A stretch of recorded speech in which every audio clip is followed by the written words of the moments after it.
Hey guys, in this video, this will be the last one of chapter 4. In this video we're going to go over 3 of your homework problems from the review question. Just the review questions I think, in the back of your chapter 4. And so this is the first one.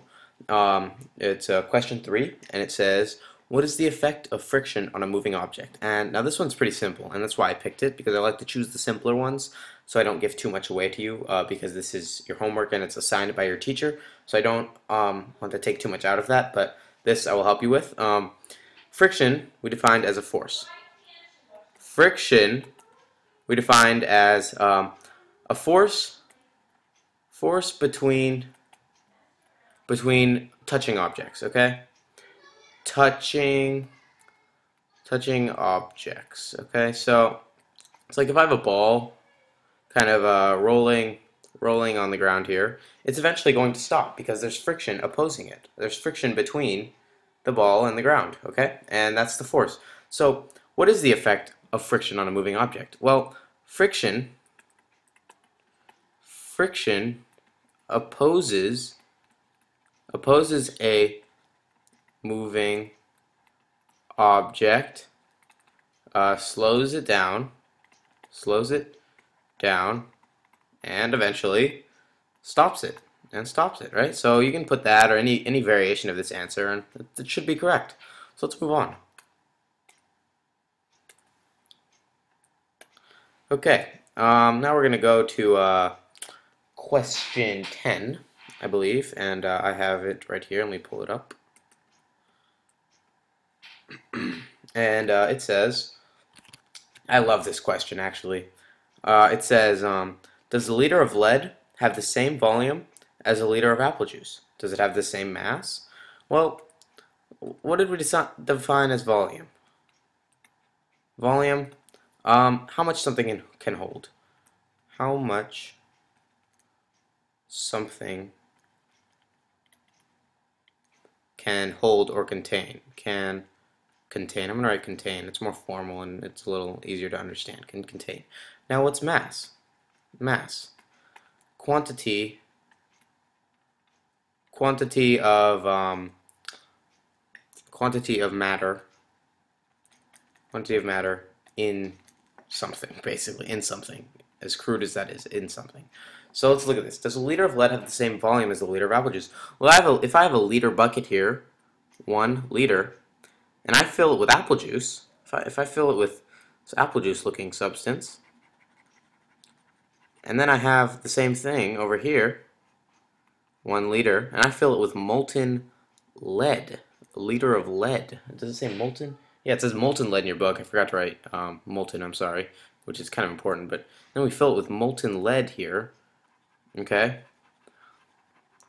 Yes, it has the same volume. The bucket still holds 1 liter. 1 liter is the operative term there. But now let's look at mass, okay? So yes, we can write yes for volume, yes. But for mass, well, we're going to have to say no. Because let's go back to that example that I drew with the pillow, right? Kind of looked like this, and I had a pillow, right? And here's the pillow, and then we had a car battery.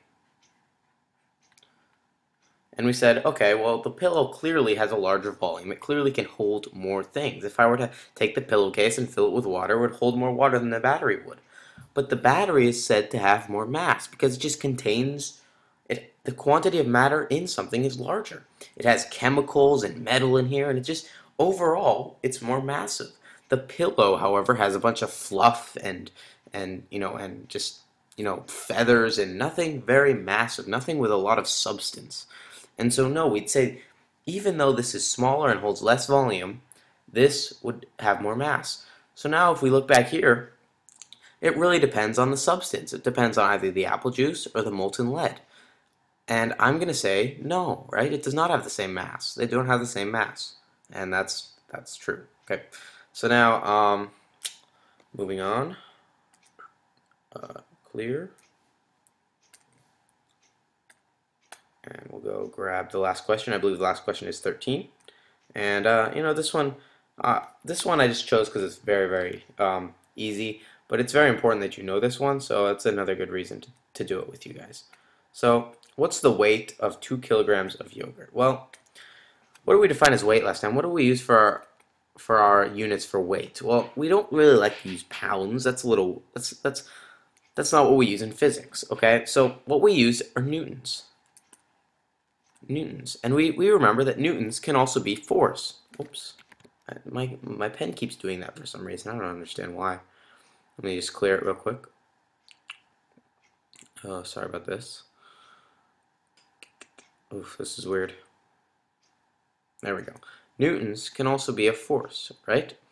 Well, they are a force because weight is the force of gravity. Force of gravity on an object, right? So newtons, we say that 1 kilogram, oh wow, scratch that. 1 kilogram equals 9.8 newtons, okay? So knowing this little conversion right here, well, what's 2 kilograms? Let's just multiply each side by 2. You know, times 2 times 2, and then we get 2 kilograms equals 2 times 9.8 newtons, which I believe, let's see, 2 kilograms, let me do some quick mental math, would be 19.6, right? 19.6 newtons, and yeah, that's what 2 kilograms is. 9. And why it says weight, oops, sorry about that, why it says weight, here, look at this. Weight is defined as newtons. So 2 kilograms of yogurt, so let's draw a little yogurt container here. Gravity pushes down on 2 kilograms of yogurt with a force of 19.6 newtons. So that's one way to think of it. That's how I like to think of it. So yeah, and I'll see you guys in chapter 5 for Newton's second law of motion.